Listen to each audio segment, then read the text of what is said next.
प्रिय मित्रों, मैं आपको आज बहुत ही सुंदर सी कहानी सुनाने जा रहा हूँ। इस कहानी का भावार्थ ये है कि हमारे सबसे बड़े दुश्मन हमारे माँ और बाप होते हैं। आपको यह बात सुन के बड़ा विचित्र सा लग रहा होगा कि हमारे माँ बाप तो हमारे सबसे बड़े हितैषी होते हैं, हमारे लिए अपने जीवन का पूरा जीवन खपा देते हैं हमारे वृद्धि के लिए, पर वह हमारे लिए दुश्मन कैसे होते हैं। तो मित्रों, यदि इस बात को आप पूरा समझना चाहते हैं तो इस कहानी को अंत तक समझिए और फिर आप खुद निर्णय कीजिए कि हमारे माँ बाप हमारे हितैषी होते हैं कि हमारे होते हैं। और जिस संदर्भ में मैं कह रहा हूँ, आप इस कहानी को उसी मूल संदर्भ में समझने का प्रयास कीजिए। तो मित्रों, एक बहुत ही सामान्य सा दुकानदार होता है। दुकानदार के यहाँ जो है परचून की जो किराने की दुकानें ये सारी चीज़ें मिलती हैं, वे दुकान पे मिलता है। तो एक ग्राहक है जो उसका नियमित है, रमेश जो है, जो उसकी दुकान पे हमेशा आता है। और रमेश को जो भी कुछ हल्दी मिर्च मसाला चाहिए होता है वह उस दुकानदार से मांगता है और दुकानदार से वह लेता है और लेके जो है वह अपने घर चला जाता है। एक दिन जो है रमेश के साथ जो है उस दुकान पे उसका बेटा भी आता है और बेटा आने के बाद वह कुछ अपना फिर से प्रतिदिन की तरह कुछ साबुन, कुछ तेज, कुछ मंजन, कुछ चीज़ें खरीदता है और दुकानदार उसको पैसे जोड़ के जो बताता है रमेश उसको पैसा देता है और घर पे वापस आता है। क्योंकि वे अपने बेटे के साथ पैदल आ रहा है तो बेटे ने अपने पिता से पूछा कि पिताजी, ये हमने दुकान पे जब मैं अकेले जाता हूँ तो ढेर सारे लोगों को देखता हूँ कि दुकानदार से मोल भाव करते हैं और दुकानदार जो रेट बताता है उससे कम करा के लेते हैं, पर मैं जब आपके साथ दुकान पे जाता हूँ तो आपको देखता हूँ कि इस दुकान पे आप कोई मोल भाव नहीं करते हो, आप जो वे दाम बताता है आप उसी तरीके से उसको पैसे दे के ले आते हो। तो अब यहाँ पे समझने वाली बात है कि इस रमेश ने अपने बेटे को जो ज्ञान देता है वे बहुत महत्वपूर्ण है। तो रमेश अपने बेटे से कहता है कि बेटा, यह जो दुकानदार है ना, इसको मैं व्यक्तिगत रूप से जानता हूँ, यह बहुत गरीब है, अभी अभी इसने दुकान गांव से आके दुकान शुरू किया है, तो इसलिए मैं इससे कोई मोल भाव नहीं करता है। यह जो भी हमसे रेट मांगता है जिस चीज़ की, मैं उसकी दे देता हूँ। क्यों? क्योंकि मैं अपरोक्ष रूप से इस दुकानदार की आर्थिक मदद कर सकता हूँ। तो सीधे तो मैं कोई उसको पैसा दे नहीं सकता हूँ, तो मैं इसको एक अपरोक्ष रूप से मदद करता हूँ क्योंकि मैं जानता हूँ कि यह गरीब है।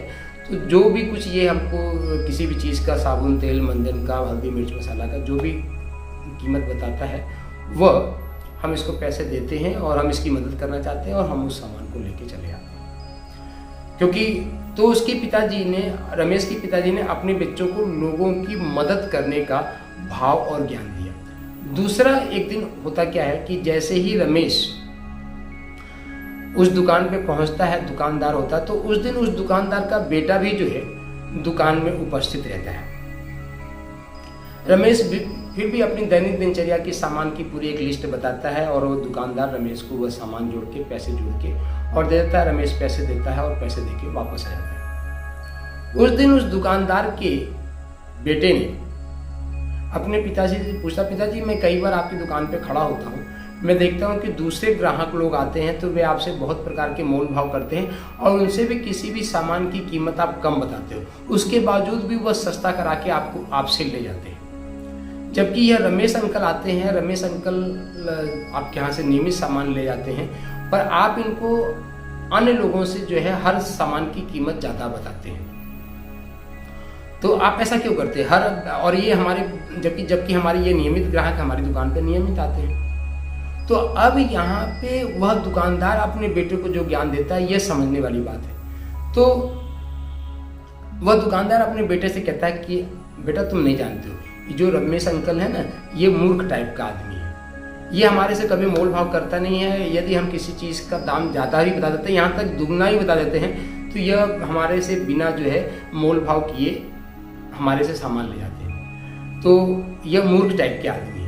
पर बेटा, जो समझदार लोग हैं वे हमसे मोल भाव करा के सस्ते में ले जाते हैं। तो कई बार दूसरे ग्राहकों के माध्यम से हमको घाटा भी लगता है मित्रों बेटा, और दुकान चलाना है तो कई बार घाटे में भी सामान को बेचना पड़ता है, और कहीं ना कहीं घाटा तो रमेश जैसे मूर्खों से ही हम निकालते हैं ना मित्रों। तो अब यह ज्ञान जो है वह दुकानदार अपने बेटे को देता है।